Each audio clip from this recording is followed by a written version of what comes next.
Kayaknya udah bocor ya. Udah ya. Berarti kita dapat 100. Ngapain lagi ditanya? Nah gini, kan yang ditanya juga kita udah tahu ya. Rabbuka wa man nabiyuka, wa ma dinuka, wa ma imamuka, wa ma kiblatuka, wa ma ikhwanuka, wa ma muta'ala. Semua udah bocor pertanyaan malaikat. Sebenarnya apa? Yang ditanya ini justru yang tidak tahu. Dok, mana ya, Dok? Kamu kenal sama saya?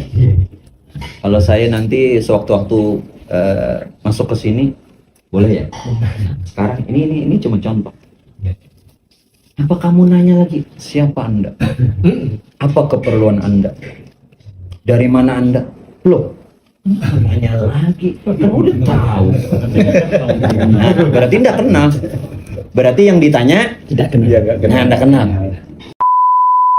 Sebenarnya kolbu bisa berarti hati, bisa berarti ruh. Ya, kolbu bisa berarti hati, bisa berarti ruh. Sebenarnya dia satu wujud, tapi arahnya kemana? Karena arahnya berbeda, maka sebutannya juga beda. Kalau kolbu diartikan hati, maka itu yang dinamakan bisa berubah-ubah. Pendirian ini berubah-ubah. Lalu kolbu itu diartikan hati. Kalau kolbu diartikan ruh, nah ini tiada lain adalah sir, rahasia tuh yang tidak bertempat, tidak berupa, tapi ada. Ini Bapak lihat saya, lihat ya, Bapak dengar saya, lihat, mendengar. Sudah dua ini. Nah, Bapak tadi ngangguk-ngangguk, bergerak ya? Bergerak ya? Ya bergerak ya. Nah, ngangguk-ngangguk. Tuh, kakinya. Tuh. Nah, hidup ya? Hidup. Nah, ayo, lihat, mendengar, bergerak, hidup. Ngomong, bicara. Ini namanya ruh. Dia tidak punya ruh. Ruh itu ruhullah, ruhnya Allah. Ruhnya Allah. Kenapa dibilang ruhnya Allah? Karena dia rahasia Tuhan melalui nur. Tuhan menyatakan dirinya dalam rupa nur. Nur menjadi sekalian ruh. Menjadi sekalian ruh. Sedangkan ruhnya itu ada pada diri. Makanya kata Tuhan, kulli ruh min amri Robbi. Ruh itu perkara. Tapi jangan katakan ruh itu Tuhan. Tapi ruh itu adalah mazhar Tuhan, kenyataan Tuhan. Lain namun tiada. Bisa dipaham? Hanya jangan katakan Tuhan, namun tiada lain. Jadi jangan lagi mencari Tuhan. Ambil contoh mudah. Contoh mudah saja. Ini apa nih? Mangkok. Terbikin dari apa? Plastik. Jangan katakan mangkok itu plastik. Jangan katakan mangkok itu plastik. Paham? Namun hanya satu-satunya yang jadi mangkok itu adalah asanda. Itulah Tuhan dan hamba. Jadi yang makna esa, yang sering kita bilang esa, Tuhan beserta makhluk satu-satunya, tidak ada yang lain. Qul huwallahu ahad. Itu makna esa. Tuhan beserta makhluk satu-satunya. Nah, makhluk yang kita katakan makhluk itu sebenarnya siapa? Itu cuman kata-kata. Subhana man khalaqal asya wa huwa ainuha. Maha suci Tuhan yang menjadikan sesuatu. Kalau yang menjadikan kan disebut tuh Tuhan atau Khalik, gitu kan? Kalau yang dijadikan sebutannya makhluk. Padahal Subhana man khalaq Subhana man khalaqal asya. Maha suci Tuhan yang menjadikan sesuatu. Wa huwa ainuhu, padahal dialah sesuatu itu. Mudah-mudahan bisa dipaham. Cuman jangan katakan sesuatu tadi atau makhluk tadi Tuhan, namun dialah satu-satunya. Tidak ada wujud yang lain. Qiyamuhu ta'ala. Tidak boleh diucapkan itu ya. Jangan. Dipahami saja ya. Dipahami saja. Kalau diucap makhluk saja. Jangan Tuhan. Ya kalau dibilang ini Tuhan, kita dikumpuli orang. Boleh orang. Hancur dunia persilatan. Jadi dia dulu ya, ketika dia berpindah, berubah nama. Iya. Barangnya hanya itu saja. Zatnya satu. Zat yang satu, rupanya yang berbeda-beda. Contoh, ini tadi dari apa? Plastik. Nah, yang jadi plastik itu tidak hanya dia jadi mangkok, apalagi sebelum gelas, piring, itu sifat kan? Sifatnya yang berubah, zatnya tetap. Mau jadi apa? Jadi langit, jadi bumi. Apa yang ada di langit, apa ada yang di bumi. Zatnya cuma satu. Zatullah Ta'ala. Jadi bagaimana dulu cara kita mengesahkan kepada diri kita sendiri? Sebenarnya cara mengesahkan itu cuman kita menyadarinya. Saat kita menyadarinya, saat itulah asa. Bukan mengakuinya. Ya. Jelas ya? Kalau mengakuinya nanti semua jadi Fir'aun. Ya. Jelas? Jelas. Saat kita menyadarinya, disitulah kita mengesahkan. Intinya kita cukup mengenal dulu ya. Setelah kita kenal, tidak perlu kita sebut kembali. Tidak. Berarti itu yang rahasia tadi. Ya. Jadi rahasia itu begini. Rahasia, yang dikatakan rahasia itu bukan tersembunyi. Ya.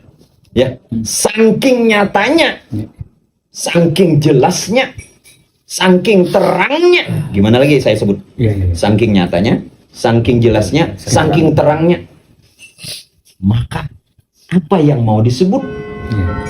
Jadi yang namanya rahasia bukan tersimpan, bukan tersembunyi. Jelas?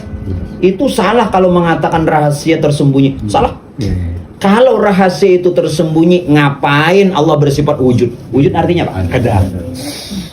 Setiap yang ada, terang, jelas, nyata, dan terlihat. Kalau dikatakan rahasia tersembunyi itu salah. Lalu bagaimana perkara gaib? Gaib kan? Gaib yang dimaksud bukan tidak ada. Gaib itu tidak dilihat dengan mata, hanya tidak dilihat dengan, yang dilihat apa ini? Bukan plastik kan? Bukan. Itu arti gaib plastiknya. Bukan tidak ada, dia ada, cuman tidak dilihat dengan Mata. Yang dilihat dengan mata, Mangkok. itu arti gaib.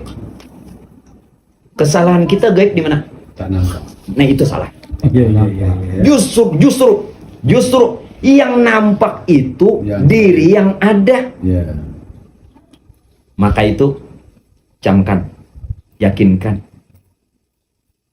Ada yang terlebih nyata di balik diri kita yang nyata. Ini nyata enggak?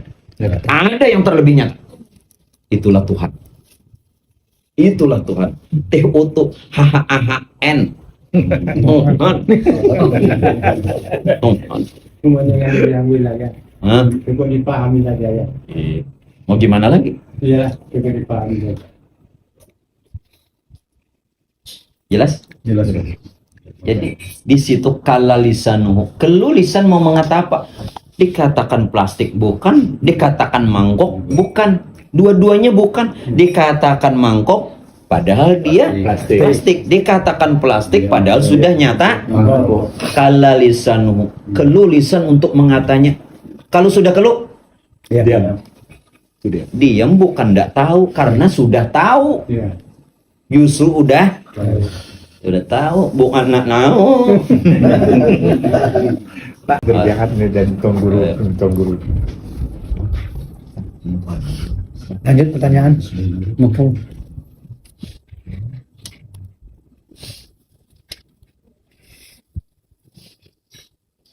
Ya udah. Terima kasih. Ya, Cuk. Udah satu pertanyaan, tinggal dua. Sebabnya besok mau pagi-pagi ya. Jadi Kan ada dalam keterangan di YouTube itu ya, pakai perbedaan Muhammad yang ada di diri dengan Muhammad di Madinah. iya. Gitu ya. Oke. Ya, bagus. Jangannya di sekolahan 100. Aduh, Bang. Bentar ya.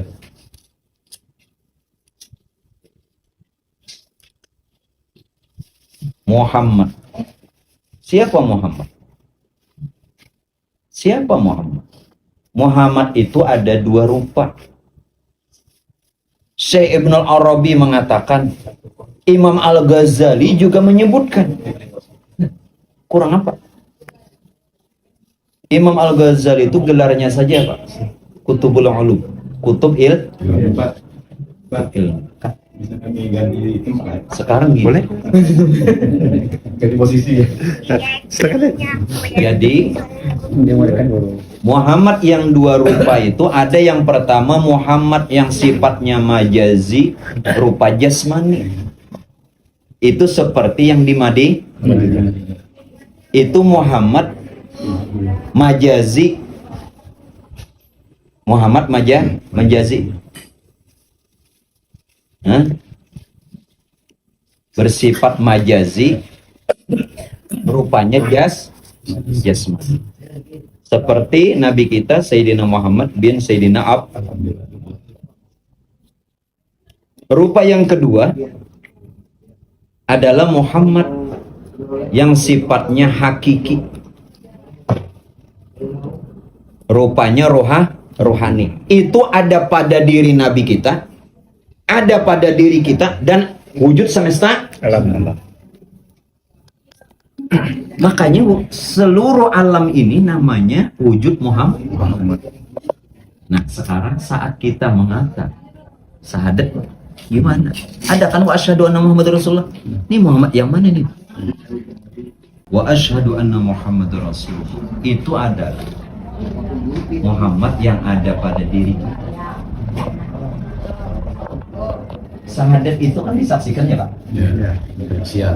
Bapak satu zaman dengan yang di Madinah? Tidak. Satu zaman? Oh, nggak ngerti bapaknya. Satu zaman? Tidak. Bagaimana bisa bersyahadat kalau udah satu zaman? Iya. Kita tahun berapa lahirnya? Sekarang.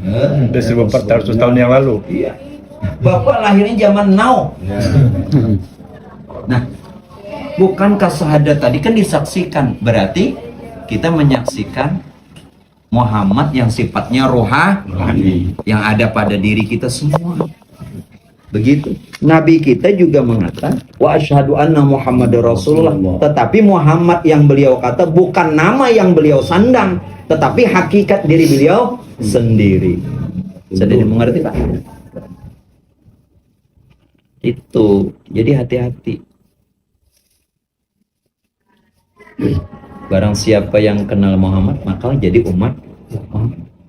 Ngaku-ngaku umat Muhammad, kenal aja enggak. Gimana? Nah, disitulah kita tuh pentingnya belajar. Satu pertanyaan lagi. Ada. Itu lawannya tadi barang siapa kenal apa Muhammad. Iya. Barang siapa kenal Allah, dia Muhammad. Iya. Allahnya tidak dikenal. Nah, itulah salahnya kita. Ya, Salahnya kita di situ. Kita ini cuman ngaku-ngaku. Ya, ngaku-ngaku. Itu salahnya kita. Bukankah ilmu itu wajib ya? Kalau selawat itu macam mana tuh?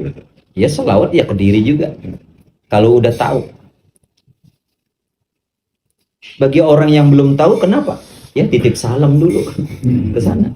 Bapak, Ibu belum bisa pergi haji umrah. Kan kadang kan minta panggil ya. Karena belum ada pulus. Ya. Setelah punya uang, ngapain minta panggil lagi? Berangkat sendiri. Nah, dulu kita belum kenal Muhammad, maka berselawat ke Madinah.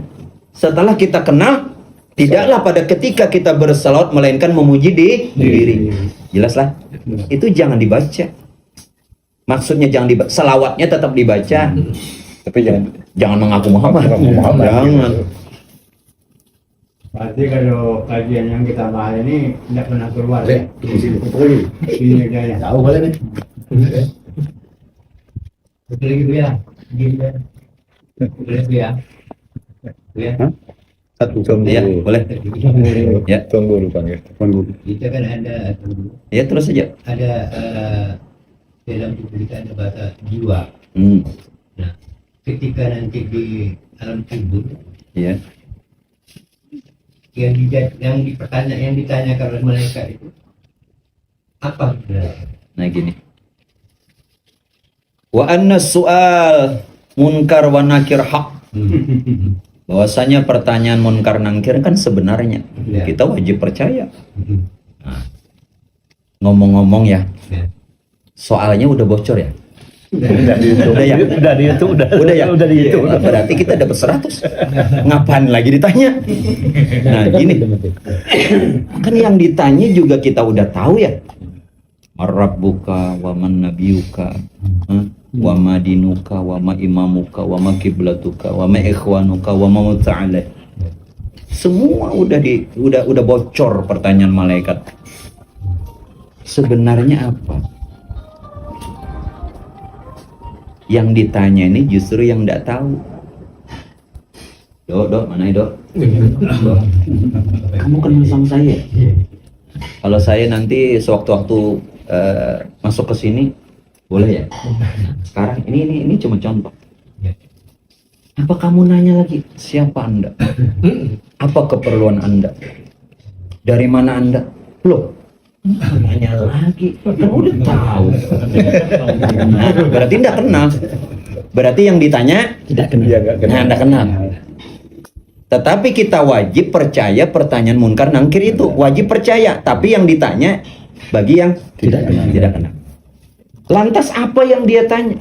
Yang dikatakan munkar nangkir itu justru ruh jasad kita sendiri.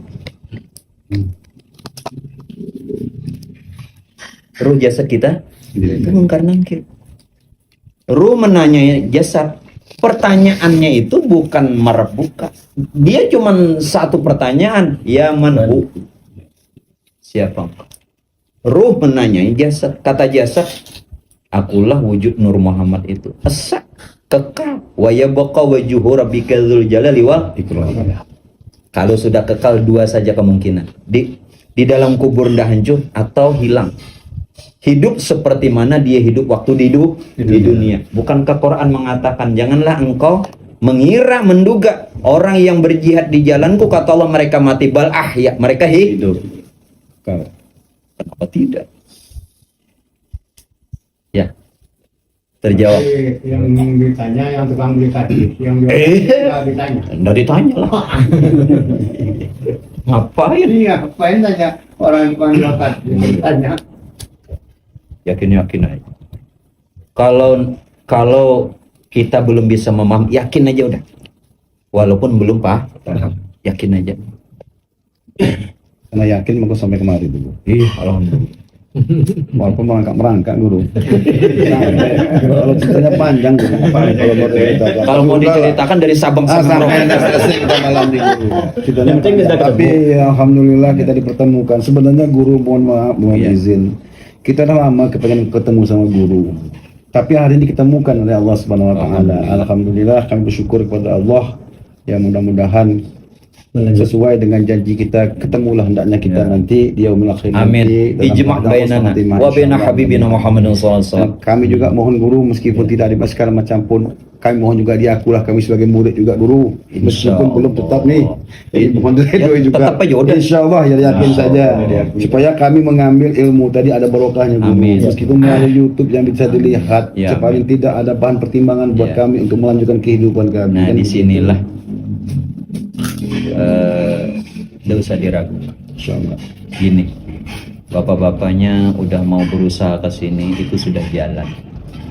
Jalan yang pertama untuk murid dengan guru begini. Satu, wa mujalisatu sholihin al fudhala. Ada enggak satu majelis? Ini kan sudah satu majelis. Maka saat itulah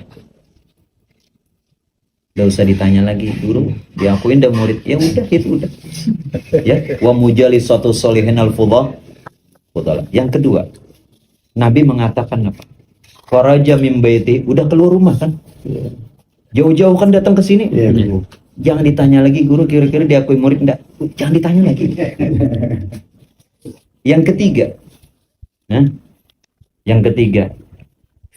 yang ketiga ini kita kuat apa ndak kuat umurnya aja lagi. Watulu zamani, watulu masanya panjang. Arti masanya panjang ini begini.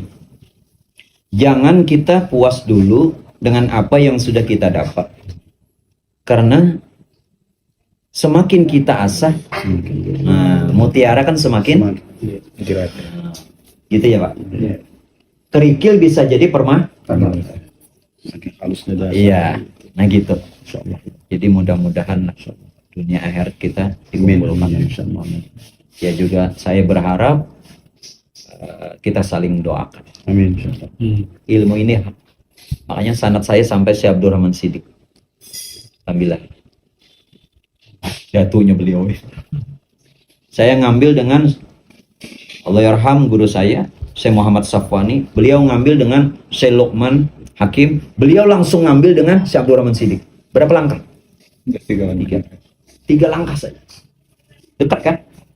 Tarekatnya namanya Asrariyah. Di zaman Rasul namanya Tarekatus Siriyah. Karena orang tidak mengenal Tarekatus Siriyah, lalu dinama beliau Tarekat Asrariyah.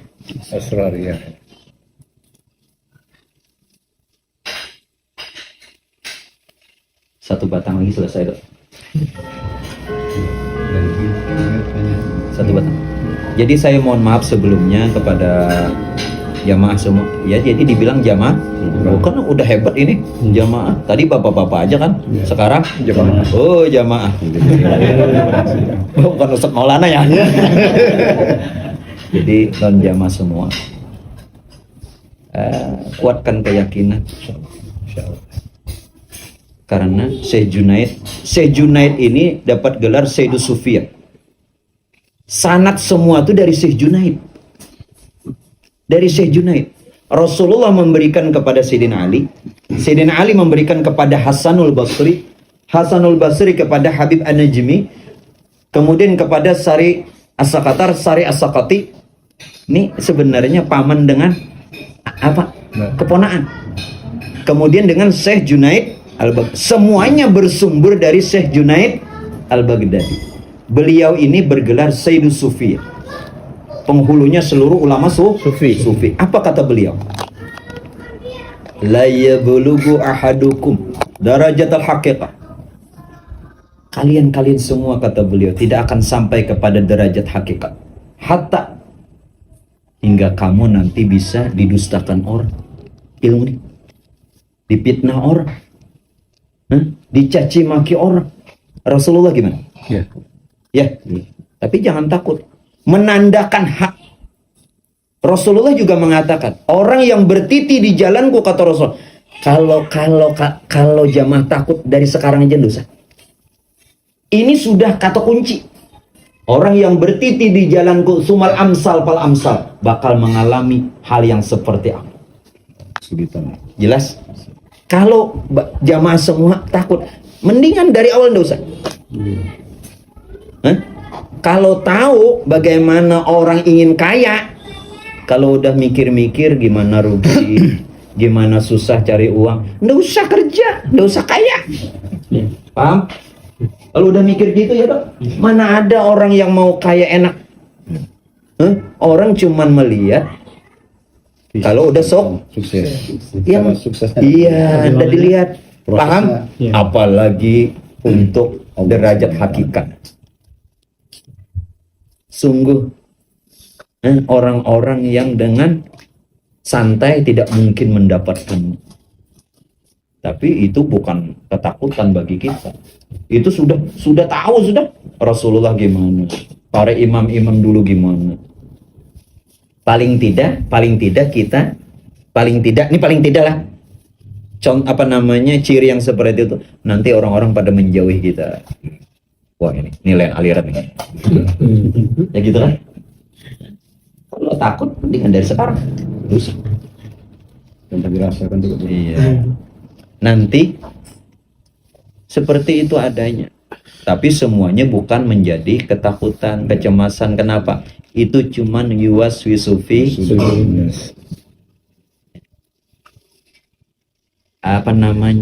kenapa mesti takut perahu melewati sungai yang yang di pinggir sungai itu ada pohon, bayang-bayang pohon ada di sungai kan?